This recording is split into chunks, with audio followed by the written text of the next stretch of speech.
YouTube channel आगाज़ में मैं हूं आपकी मेज़बान साइमा मंसूर। प्रोफेसर डॉक्टर ताहा नज़ीर की जॉर्जियन रेवोल्यूशनरी और Soviet political leader Joseph Stalin पर लिखी हुई बायोग्राफी हम आज आपसे शेयर करेंगे।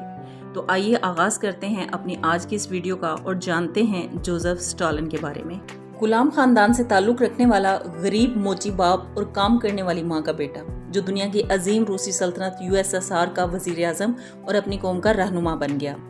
जोसेफ स्टॉलिन कभी भी हमारे लिए काबिल एहतराम नहीं रहा, जिसने लाखों इंसानों का खून किया, एक तबाहकुन और इंसानियत दुश्मन निज़ाम की परवरिश की और इसके अमली नफाज की पुरतशद्दुद जद्दोजहद में शामिल रहा। जुल्म सितम के इस तूफान के सामने जो भी आया फना के घाट उतार दिया गया। वो पूरी एक नस्ल पर दुनिया की सबसे बड़ी और अजीम सल्तनत पर बिला शिरकत गैर हुक्मरान था। पूरी इंसानियत को अरसा दराज तक न्यूक्लियाई और एटमी जंग के होलनाक खौफ में मुब्तला रखा। सर जंग के नाम से सारी दुनिया को तवील अरसे तक नफ्सियाती और असाबी खौफ में जकड़े रखा और खुद सेल्फ प्रोटेक्शन के ऐसे एहसास में मुब्तला रखा कि खरबहा डॉलर जंगी तैयारियों और असला साजी पर उठ गए। जो सरमाया इंसानी फलाह तरक्की और तालीम सेहत पर खर्च होना था, एक बेकार मकसद के लिए सर्फ हो गया। उसने अपने 25 साल दौर इक़्तिदार में तकरीबन 3 करोड़ इंसानों का कत्ल किया, लाखों लोगों को पसे जिंदा डाल दिया गया या फिर फाके देकर हलाक कर दिया। ऐसे शख्स के इस तर्ज अमल और किरदार के बावजूद हमारे सफ़ात में जगह पाना यकीनन आपके लिए अजीब होगा, क्योंकि जालिम, सफ़ाक और इंसानियत दुश्मन शख्स से यकीनन सलीमुल फितरत लोग नफरत करते हैं और करनी चाहिए।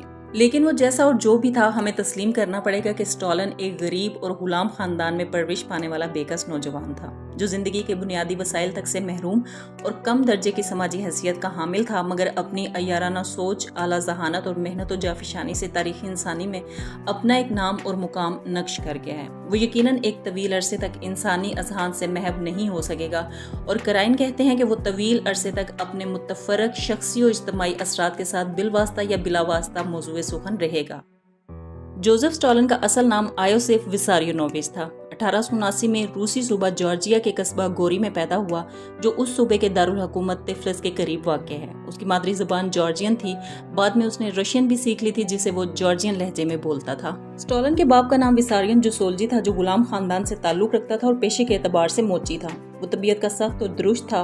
स्टॉलिन को मारता पीटता रहता था और कसरत से शराब नोशी भी करता था। जब स्टॉलिन 11 साल का हुआ तो उसका बाप कसरत मेहनोशी से चल बसा, जिसके बाद उसकी माँ कैटरीन गैलेट्स ने उसकी परवरिश और तरबियत की, जो लोगों के घरों में काम करके उसके अखराजात पूरे करती। वो स्टॉलिन को पादरी बनाने की ख्वाह थी, इसीलिए स्टॉलिन ने इब्तदाई तालीम एक कलीसाई मदरसे से हासिल की। स्टॉलिन के और भी 3 भाई थे, जो इब्तदाई उम्र में ही फोत हो गए थे, मगर ये अपने आहनी और तवाना वजूद के बाइस सलामत रहा। फिर जवानी में स्टॉलिन एक अलहयाती उलूम के मदरसे में दाखिल हो गया, जहाँ से वो अपने मुजर्रब ख्यालात और ममनुआ कुतब के मुताले की वजह से खारिज कर दिया गया। मदरसे से इखराज के बाद स्टॉलिन खुफिया तौर पर मार्क्सी तहरीक में शामिल हो गया। 1907 तक वो फाल कारकुन के तौर पर काम करता रहा।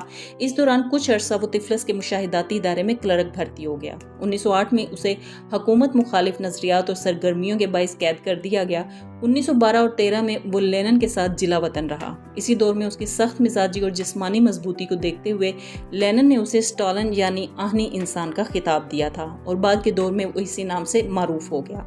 मार्क्सी तहरीक के इस पुरशोरिश दौर में वो जिंदगी के कई उतार चढ़ाव से दो चार रहा। 6 बार गिरफ्तार हुआ और थोड़ी बहुत सजा के बाद रिहा कर दिया जाता था। कई बार वो फरार होने में भी कामयाब होता रहा। इसीलिए इसके हवाले से ये भी कहा जाता है कि वो मुखालिफ धड़े का भी एजेंट था, वरना यकीनन पहली ही गिरफ्तारी के बाद उसके हजारों साथियों की तरह उसकी भी दूसरी गिरफ्तारी की नौबत ना आती।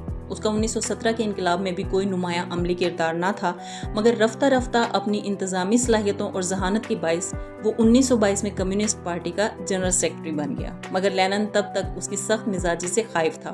वो ट्रॉट्स्की को अपना जानशीन बनाने का ख्वाहिशमंद था, जिसका उसने अपनी वसीयत में भी जिक्र किया था, मगर स्टॉलिन उसे किसी तरह से दबाने में कामयाब हो गया। उसने 2 दीगर मजबूत कम्युनिस्ट रहनुमाओं ज़ियोनफ और काम्यूनेफ को मिलाकर मजबूत मुसल्लस बनाई और इक़्तिदार की तरफ पेशकदमी शुरू की। 1930 में वो मतलुकुल अनान हुक्मरान बन गया। उसने ज़ियोनफ और कम्यूनेफ को ठिकाने लगाने के बाद 1934 में माज़ेलियों का एक सिलसिला शुरू किया।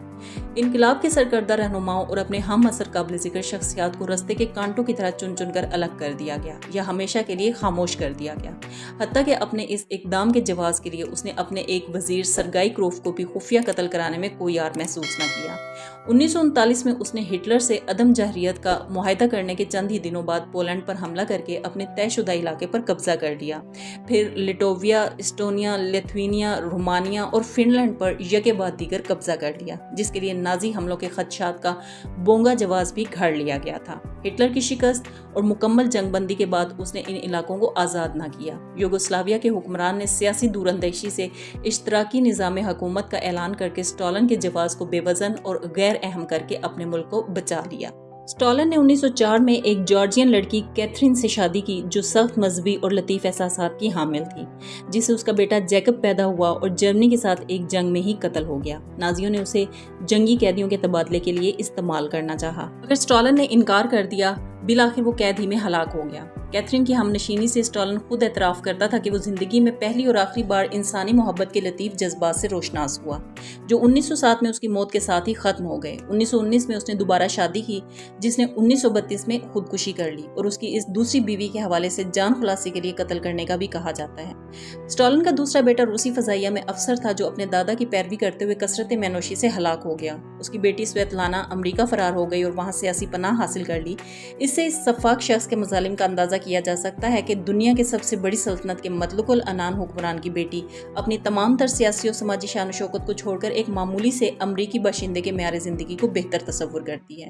इस सूरत हाल में ऐसे मुल्क के आम बाशिंदों की हालत ज़ार के तो फिर क्या ही कहने होंगे। 5 मार्च 1952 को 73 साल की उम्र में जोसेफ स्टालिन मॉस्को क्रेमलिन में दिमाग की नस फटने से मर गया। उसकी लाश को महफूज कर लिया गया और उसे रेड स्क्वायर के अजायब घर में अवामी नुमाइश के लिए रख दिया गया। मगर वक्त गुजरने के साथ जब लोग कदरे आज़ाद हुए तो उसकी मकबूलियत, जो कि पहले ही कुछ ज्यादा ना थी, उसमें नुमाया ज़वाल आ गया और लोगों का फितरी रद्द अमल सामने आने लगा। 1961 में उसे अजायब घर से सारे एजाज़ात से महरूम करके दूसरी जगह मुंतकिल कर दिया गया। अपनी आइंदा वीडियो के साथ फिर हाजिर होंगे, तब तक के लिए अल्लाह हाफिज़।